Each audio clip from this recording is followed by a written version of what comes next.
मनुष्य की सबसे बड़ी दुर्बलता क्या होती है? सोचिए।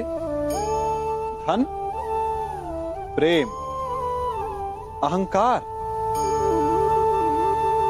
मनुष्य की सबसे बड़ी दुर्बलता होती है उसके रहस्य। चाहे आप कितने भी शक्तिशाली क्यों ना हो, कितने भी प्रबल क्यों ना हो, परंतु उसके रहस्य उसके नाश की चाबी होती है। इसलिए यदि प्रबल रहना है, शक्तिशाली रहना है, समर्थ रहना है, तो अपने रहस्य को किसी को भी ना बताएं, ना मित्र को और ना ही शत्रु को, क्योंकि समय पड़ने पर कब कौन शत्रु हो जाए ऐसा कहना संभव नहीं। विभीषण को रावण के अमृत कुंड का ज्ञात था, इसीलिए प्रभु श्री राम रावण का वध करने में सफल हो सके। इसलिए उचित यही है कि आप अपने रहस्य को स्वयं तक ही सीमित रखें। मनुष्य जीवन की परीक्षा में सफल होने के लिए क्या नहीं करता? वो परिश्रम करता है, दौड़ भाग करता है, और ये सब करने के पश्चात भी जब उसका काम नहीं बनता तो वो नकल करता है ना? तनिक लौटिए अपने बचपन में, स्मरण कीजिए अपने बचपन की स्मृतियों का। क्या स्मरण हुआ? विद्यालय में जब आप परीक्षा देने जाते थे तो क्या होता था? आप ना सहे, परंतु कोई ना कोई सफलता पाने के लिए नकल करता ही था और उत्तीर्ण भी हो जाता था, है ना? परंतु जीवन की परीक्षा ऐसी नहीं होती। नकल करने वाला सफल नहीं होता। कारण विद्यालय में सबके प्रश्न पत्र एक होते थे, परंतु जीवन के प्रश्न पत्र और उनकी कठिनाई सबके लिए भिन्न होती, तो निश्चित रूप से उनके उत्तर भी भिन्न होंगे ना। इसलिए यदि आपको जीवन में सफलता पानी है तो नकल ना कीजिए, स्वयं के प्रश्नों का उत्तर स्वयं ढूंढिए और सफलता आपकी ही होगी। मनुष्य का जीवन हार और जीत, विजय और पराजय, सफलता और असफलता के मध्य झूलता रहता है। आपके साथ भी ऐसा होता होगा, है ना? जब आप सफल होते हैं, किसी चुनौती पर विजय पाते हैं, तो मन प्रसन्नता से आनंद के उपवन में झूमने लगता है, और जब आप असफल होते हैं तब मन दुख और पीड़ा के सागर में डूबने लगता है। परंतु वास्तव में सफलता और असफलता है क्या? तनिक ध्यान से सोचिए। ये केवल हमारी मनोस्थिति मात्र है। हमारी पराजय तब नहीं होती जब हमारा शत्रु विजय प्राप्त कर ले। हमारी पराजय तब होती है जब हम पराजय स्वीकार कर लें। हम असफल तब नहीं होते जब हम लक्ष्य ना पा सके। हम असफल तब होते हैं जब हम प्रयास करना बंद कर दें। इसलिए प्रयास करते रहें और हार ना मानें, क्योंकि जिस दिन आप हार स्वीकारना बंद कर देंगे, जीत आपके चरणों में होगी। सबने बरगद के वृक्ष को तो देखा ही होगा। क्या आपको ज्ञात है, बरगद के वृक्ष के बीज का आकार राई से भी छोटा होता है, परंतु बरगद का वृक्ष संसार के महाकाय वृक्षों में जाना जाता है। जब उसका जन्म होता है तब उसमें वो जटाएं, वो शाखाएं नहीं होती, परंतु जैसे जैसे उसका विस्तार होता है, जैसे जैसे वो अधिक शाखाओं का भार उठाता है, अधिक पत्तियों का सृजन करता है, वैसे वैसे उसकी शाखाएं जटाएं बनकर जड़ तक पहुंचती है और इस वृक्ष को सहारा देती है। ये जीवन का बहुत महत्वपूर्ण पथ है। बिना लोभ लालच शुभ कार्य करें, अन्य लोगों की सहायता करें। धीरे धीरे आपने जिनकी सहायता की वो आपके सहायक बनते जाएं। आपकी जड़ों को और बलशाली बनाएंगे, आयु, मान और आकार बढ़ाएंगे। सहजीवन, सहायता और निष्काम कर्म आपको मृत्यु के पश्चात भी मरने नहीं देगा, आपको अमर रखेगा।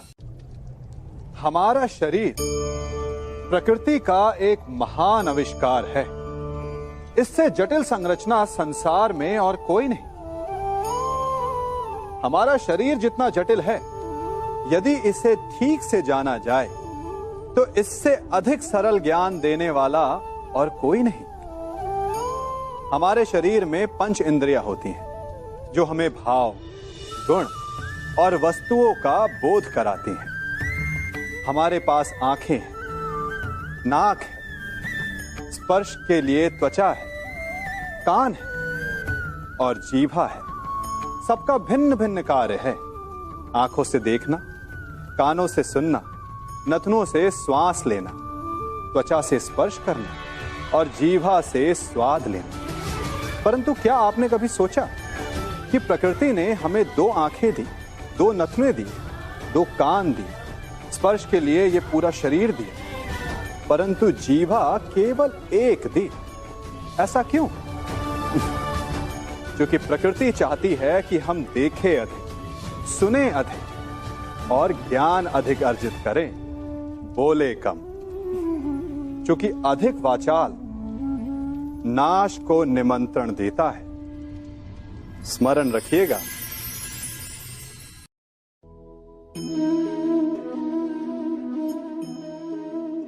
ये सदा यही कहते आए कि यदि आगे बढ़ना है तो अपनों का साथ दो।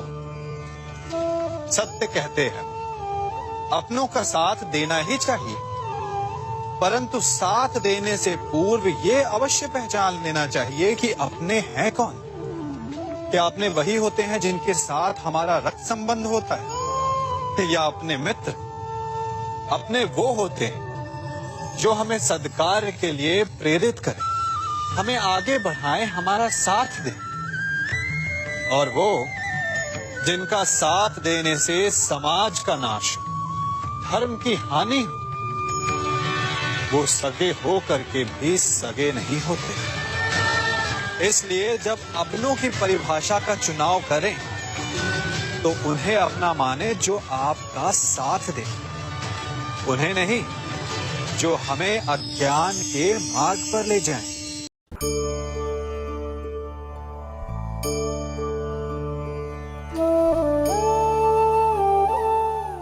आप जिनसे प्रेम करते हैं, सदा उनके समीप रहना चाहते हैं, नहीं चाहते कि कभी अपनों से दूर होना पड़े, बिछड़ना पड़े। परंतु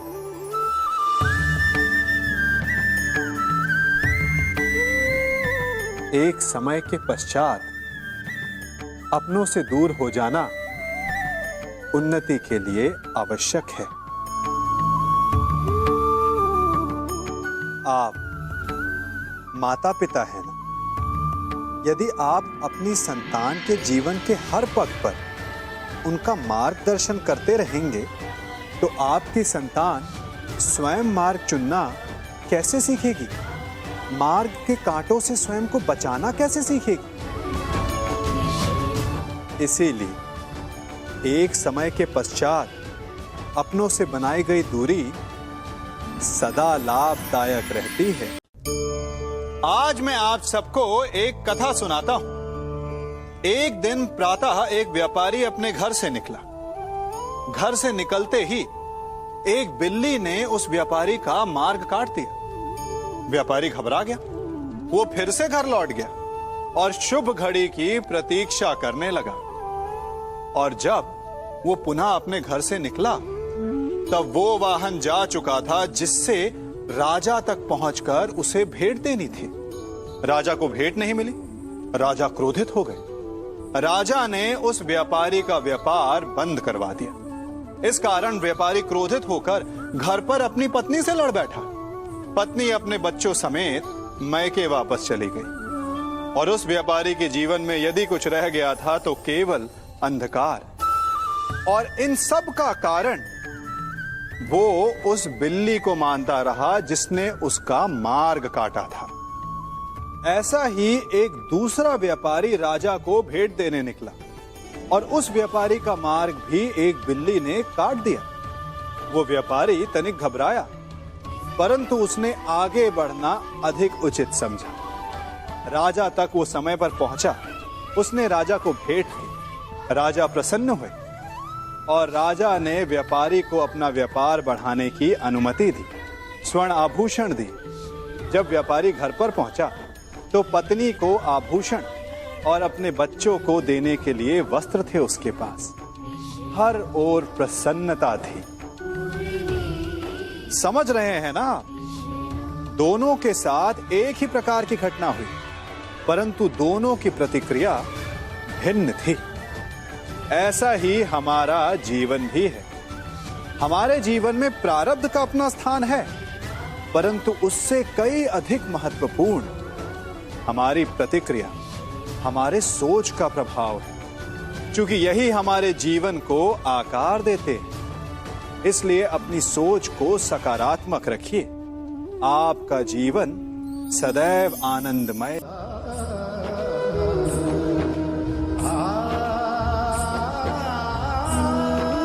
हम सभी अपने जीवन में कोई ना कोई कार्य करते हैं। कार्य करते हैं तो थकान की अनुभूति होती है, और यदि थकान ना उतरे तो कार्य करने का मन नहीं करता। हम आशा करते हैं कि कदाचित एक दिन में 24 के स्थान पर 26 घंटे होते तो आराम करने के लिए हमें और अधिक समय मिल जाता। हमें ऐसा अनुभव होता है कि हम बहुत अधिक कार्य कर रहे हैं, है ना?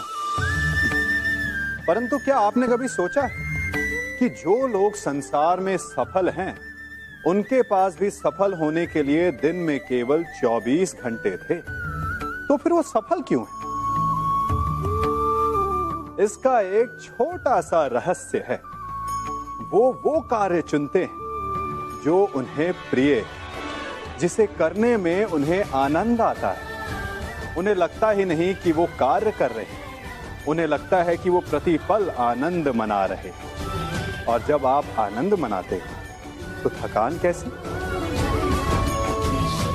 इसलिए यदि आप जीवन में कोई भी कार्य करें तो वो आपके मन को भाना चाहिए, या जो कार्य आप कर रहे हैं उसे अपने मन को भा देने दो। सफलता आपको मिलेगी। कभी सोचा है हमारा जीवन भी उस रेत की घड़ी की भांति है? जो रेत नीचे गिर चुकी है वो हमारा अतीत है, जो अब भी ऊपर है वो हमारा आने वाला भविष्य है, और वर्तमान ये संकुचित स्थल है जहां से धीरे धीरे करके रेत गिर रही है। अर्थात हमारे पास जीने के लिए यही एक क्षण है। उसका उपयोग कैसे करना है ये हम पर निर्भर करता है। जो बीत गया उसका दुख मनाना है, या जो भविष्य में होने वाला है उसकी प्रतीक्षा में क्रोध करना है। सब कुछ करने के लिए यही एक क्षण है। प्रसन्न रहना है तो उसके लिए भी यही एक पल है। प्रतीक्षा करते रहोगे तो ये पल भी भूतकाल में बदल जाएगा। इसलिए आनंद के लिए, परोपकार के लिए प्रतीक्षा ना कीजिए। आपके पास जो पल है उनका भरपूर सदुपयोग कीजिए, क्योंकि इस घड़ी को पलटकर आप फिर से समय अवश्य गिन सकते हैं, परंतु अपना बीता हुआ समय आप वापस नहीं लौटा पाएंगे।